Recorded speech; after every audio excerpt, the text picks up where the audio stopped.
All right, we made it to day 3 on our return to fitness journey. So, off to a great start on this, probably my 12th, 13th time to try to get back into fitness. But hey, you got to start somewhere. Just a short little recap on how yesterday unfolded. I definitely learned a good lesson yesterday about the importance of leftovers. Had some chicken and rice that I'd made the other night, and then was able to have some of that for breakfast with the egg, which is really got me interested in learning kind of more about egg and rice and chicken dishes or egg and rice dishes for breakfast. Gonna really start trying to dig into that a little bit more than what I'm already doing.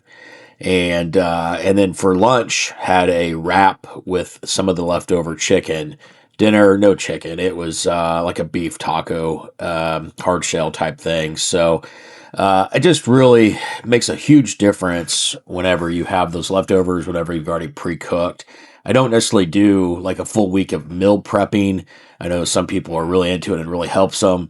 I just have never had the discipline to make meals for the week or so, but I'm good with making a meal for a couple days and then getting it out and reheating it or kind of mixing it up into different batches. But I'm sure there's plenty of people out there on the internet that can tell you all about how to meal prep. So we did. Let's see, we weren't sore. That was nice as well too. So the shoulders and trap felt pretty good this morning. The hunger throughout the day was non-existent, so that was always a plus.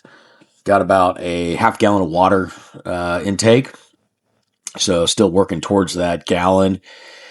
Now, the disappointment for my day was that I did not make it on a walk outside. I had planned to do that, and there was a couple different reasons for it. And the more I thought about it, I decided that it'd probably be better to make a whole video on the reasons I did not make it on a walk. I think it's kind of a bigger topic than just a little short blurb.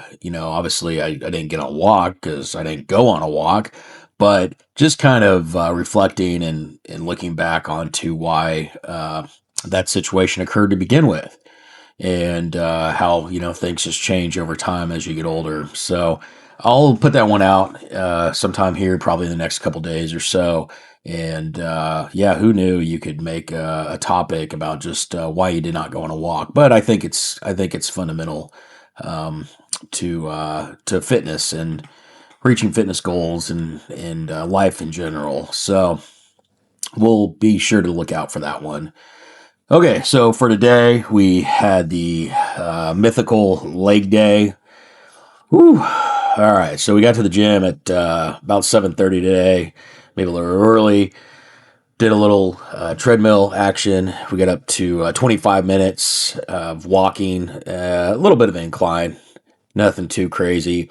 And then also did just a little bit of jogging, tried to jog, but man, it's tough, when A, your weight is way up, and B, when you just don't jog very much on a treadmill to begin with, it just really, it's hard to do. It's hard to maintain for a long time.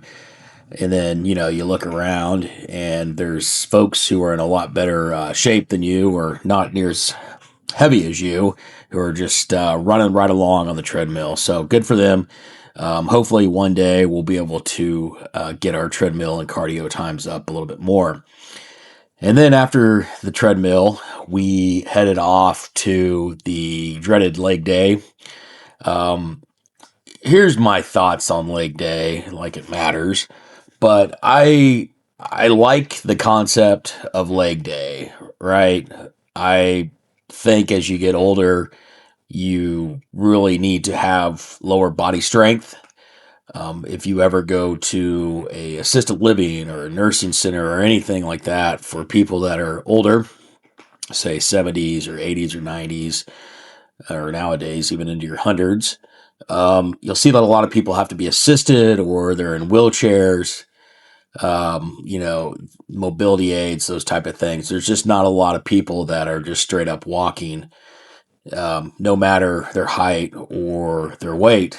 And so, yeah, I do believe that lower body strength is necessary to make you have a fuller life. Um, but I am an ADBL guy, which is anything but leg day. Did I say that right? ABLD, anything but leg day.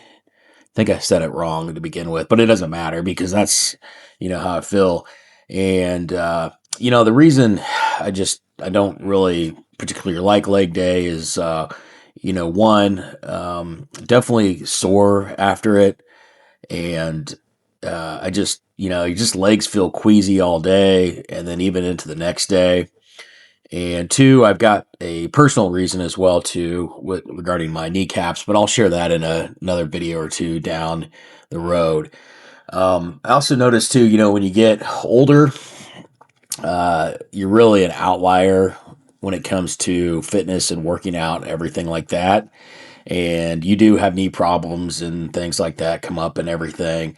And the other thing too, it's like if you go to the water cooler or coffee break room or whatever, wherever you go these days at work, nobody cares about how much you can squat. And I'm not saying that it's something that needs to be cared about, but it just kind of shows you that, there's not a lot of motivation to squat. Now, when I was back in high school, and even early college and stuff like that, yeah, how much you could squat was an impressive feat among other people and students and that type of thing, and the amount you could squat still matters, and it's still impressive for people to squat, but it's just the older you get, I find it harder and harder to work legs. And so I really have to work myself up to get in there to do the legs. Now, it's funny because after I'm done doing legs, it's great. Like, oh, yeah, that's why I should have done more legs. So, but yeah, if there's ever a time where I'm just like, oh, I'm just going to skip a workout, it's legs. And I have tried my best over the decades to, get away from that mentality, but it's never gone away. So, hey, we'll keep working them though. We will not give up on this return to fitness. I can't guarantee we're going to get to them every week, but we will make sure we get in there and get some reps on the legs. So, and then after, I don't know, I probably made it 20, 30, 40 minutes, 40 minutes probably on the leg day. Did some squats and some different, sitting machines and those type of things. And then decided to try out the Stairmaster. Yes, I've been on a Stairmaster before. I think they're really good. I don't know if there's a really controversy like there was before, but I think they're a pretty good little machine. And I made it 10 whole minutes. Now, granted, it was on the lowest level of the setting when it came to the leg machine, but I still made it 10 minutes. And all I can say is I sit here right now, my legs are burning. They feel like jelly. So it's like there's that feeling again. But we had breakfast already after the leg day. We stopped at the grocery store, tried to see if there's any deals on protein or chicken or anything like that, and found a decent buy one, get one free chicken deal they had going on, boneless, skinless. So we're going to do a little bit, meal prep, if you want to call it that today. We'll get that in the oven, bacon and stuff, so that we've got some extra chicken available through out the rest of the day. And then I think tonight we've got some type of beef protein dish on deck. I'm not sure exactly what it's going to look like yet. And then tomorrow we'll be hopefully at the gym as long as our legs are still there and mobile. We'll be back in the gym tomorrow morning for probably back day is kind of what I think we'll throw in there for the mix. So anyway, hey, appreciate you watching. If you're off to lift today, have a great lift, and we'll keep moving along on this journey on our return to fitness.